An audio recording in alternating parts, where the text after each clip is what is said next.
आज एका कस्टमरचे 2 ब्लाऊज मला द्यायचे होते आणि जे कालच्या व्लॉगमध्ये तुम्ही पाहिले होते तर कटिंग करून तर ठेवले मी. त्यातला एकच ब्लाऊज कटिंग करून झाला. त्यामुळे सकाळी उठल्या पहिल्यांदा तो ब्लाऊज कंप्लीट करून घेतलेला आहे. तो पुढे मी तुम्हाला दाखवते. त्यानंतर आज आहे रविवार, पण आजचा रविवार दुपारपर्यंत तर मला ब्लाऊज शिवण्यामध्ये जाणार होता.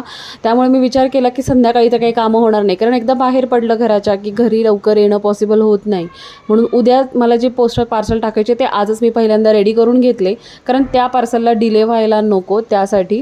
तर बरेच कात्रीचे आरीवर्क मटेरियलचे असे बरेच पार्सल होते. त्यानंतर एक पार्सल होतं जे मला इथे पुण्यामध्येच माझ्याजवळ एका क्लायंटला द्यायचं होतं, की जे पेपर कटिंगचं त्यांनी बुकिंग केलं होतं.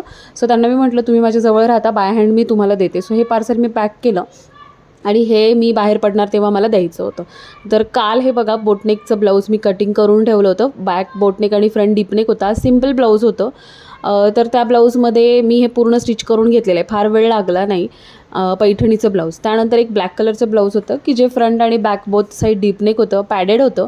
सो पॅडेड असल्यानंतर थोडासा वेळ लागतो ब्लाऊजला, कारण डबल अस्तर लावावं लागतं, त्यानंतर पॅड अटॅच करावं लागतं, फिनिशिंगला बराच वेळ द्यावा लागतो, तरच आपल्याला ब्लाऊजची शिलाई जास्त मिळते. कारण पॅडेड ब्लाऊजची जवळजवळ शिलाई मी 700 रुपये वगैरे घेते. सो त्यामुळे आपल्याला डबल अस्तर आणि व्यवस्थित छान असं फिनिशिंग सगळ्या गोष्टी खूप बारकाईने बघाव्या लागतात. तर बऱ्याचदा मी फोरटक्स आणि प्रिन्सेस कटचं कटिंग हे फॅब्रिकवरतीच करते. तुम्ही बऱ्याचदा पाहिलंसुद्धा असेल. तर आत्तासुद्धा मी हे पाहू शकता तुम्ही, अस्तरचं आणि मेन फॅब्रिकचं दोन्हीचं कटिंग करून घेतलेलं आहे. आणि मेन फॅब्रिक कटिंग केल्यानंतर त्याला प्रेस केलं, म्हणजे इस्त्री वगैरे लावून घेतली आणि नंतर आले मी स्टिचिंगला. तो फास्ट असं ब्लाऊज स्टिचिंग करून घेतलं. बऱ्याच मैत्रिणी मला म्हणतात की ताई तू रेग्युलर ब्लॉग टाकत जा, पण काय होतं बऱ्याचदा पेपर कटिंगचे भरपूर असे पार्सल्स असतात आणि त्याबरोबर आपले साईड बाय साईड क्लासेस पण चालू असतात. सो माझा निम्म्यापेक्षा जास्त वेळ तिथं जातो. मी बरेच व्हिडिओ शूट करून ठेवलेले असतात, पण एडिटिंगला वेळ न मिळाल्यामुळे ते डिले होतात. पण मी प्रयत्न करेल दिवसाआड व्हिडिओ टाकण्याचा. जसं की मी आत्ता जवळजवळ 1 वीक झालं मी मनापासून आणि अगदी प्रयत्नाने दिवसाआड व्लॉग टाकण्याचा मी प्रयत्न करत आहे.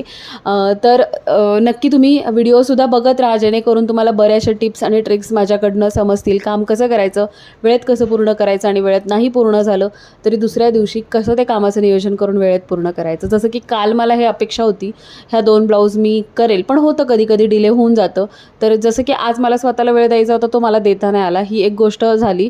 पण वेळेत ब्लाऊज कस्टमरचे जातील याचा मी नियोजन करेन.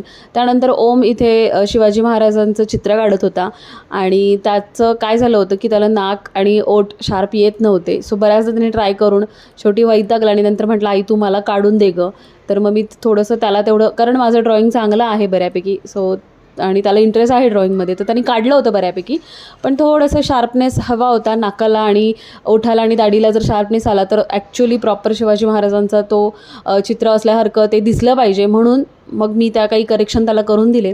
त्यानंतर हे दोन्ही ब्लाऊज पूर्ण झाल्यानंतर या दोन्ही ब्लाऊजला मी ओव्हरलॉक करून घेतलं, कारण ओव्हरलॉक खूप महत्त्वाचं असतं. ब्लाऊज किती फिनिशिंग करा, जर का तुम्हाला स्टँडर्ड लेवलला शिलाई आणि स्टँडर्ड लेवलचं ब्लाऊज जर स्टिचिंग करायचं असेल तर ओव्हरलॉक करणं खूप इम्पॉर्टंट आहे.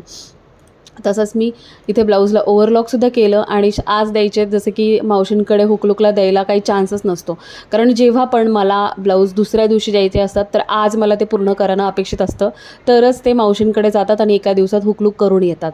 तिथं माझा वेळ वाचतो. पण आता काय झालं आहे, काल मला हे ब्लाऊज पूर्ण करायचे होते, पण आज द्यायचे होते. तर आता हे पॉसिबल नाही की मावशींकडे जाणार, आज जाणार आणि ते उद्या येणार, मग मी कस्टमरला कधी देणार. सो अशा वेळेस मलाच माझी कामं काही करावी लागतात मॅनेज. सो मी इथे लगेचच हुकलूक, हात शिलाई जे काय होतं ते सगळं करून घेतलं.